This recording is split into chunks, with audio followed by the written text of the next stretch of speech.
एक ऐसा Indian spy जो बार बार पाकिस्तान की जमीन पर घुसता रहा। इतनी सख्त सुरक्षा, इतनी निगरानी, फिर भी हर बार वो उन्हें चकमा देकर अंदर जाता था। उनकी आंखों के सामने से जानकारी लेकर निकल जाता था और उन्हें खबर तक नहीं होती थी। ये कहानी है एक ऐसे शख्स की, कश्मीर सिंह, पंजाब का एक आम इंसान जिसने अपनी जिंदगी की शुरुआत भारतीय सेना के साथ की। 1962 से 1966 तक देश की सेवा की। इसके बाद कुछ समय पंजाब पुलिस में काम किया, लेकिन असली मोड़ तब आया जब उनका संपर्क भारत की खुफिया agency research and analysis wing raw से हुआ। उन्हें एक खतरनाक मिशन के लिए चुना गया। हर महीने सिर्फ 400 रुपए, लेकिन काम ऐसा जिसमें हर कदम पर मौत खड़ी रहती थी। उन्हें सिखाया गया कैसे पहचान बदलनी है, कैसे दुश्मन के इलाके में घुसना है और कैसे बिना शक के वापस लौटना है। उन्होंने पाकिस्तान में घुसने के लिए एक नई पहचान बनाई, एक मुस्लिम नाम, इब्राहिम। इसी नाम से वो होटल में रुकते थे और नकली पहचान पत्र तक बनवा लेते थे। सोचो, दुश्मन की जमीन पर उनकी पहचान बनाकर रहना कितना बड़ा जोखिम था।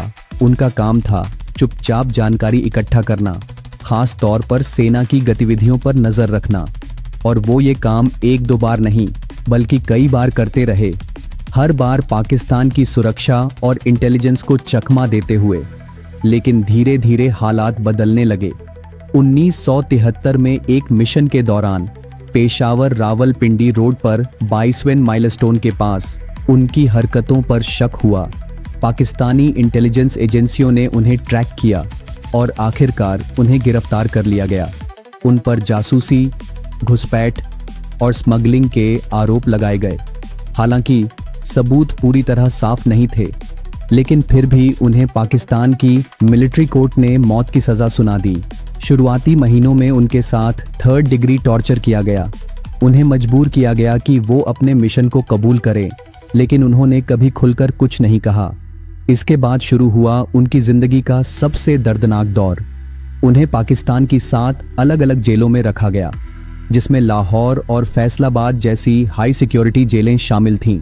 17 साल तक जंजीरों में बांधकर अकेले एक सेल में रखा गया, इतना कि उन्होंने सालों तक आसमान तक नहीं देखा। समय के साथ उनका नाम, उनकी पहचान, सब कुछ धीरे धीरे दुनिया से मिटता चला गया। उनकी फैमिली, उनकी पत्नी और छोटे छोटे बच्चे धीरे धीरे उम्मीद छोड़ चुके थे। भारत में भी उनकी पहचान कभी ऑफिशियली स्वीकार नहीं की गई। यही जासूसी की दुनिया की सच्चाई है, जहां मिशन खत्म तो पहचान भी खत्म। 1 दिन, 2 दिन, 1 साल, 10 साल और फिर देखते ही देखते 35 साल बीत गए। दुनिया बदल गई, सरकारें बदल गई, लेकिन वो वहीं रहे, एक अंधेरी कोठरी में। फिर 2008 में एक इंसान की नज़र उन पर पड़ी और उनकी कहानी बाहर आई। मानवीय आधार पर पाकिस्तान के राष्ट्रपति परवेज़ मुशर्रफ ने उनकी सज़ा माफ़ कर दी और 4 मार्च 2008 को वो आखिरकार वाघा बॉर्डर के रास्ते भारत लौट आए। 35 साल बाद एक ऐसा इंसान वापस आया जिसने अपनी ज़िंदगी का सबसे बड़ा हिस्सा एक खामोश जंग में गुजार दिया था। लेकिन सबसे बड़ा सवाल आज भी वही है, क्या वो सच में रॉ के एजेंट थे या सिर्फ हालात के शिकार?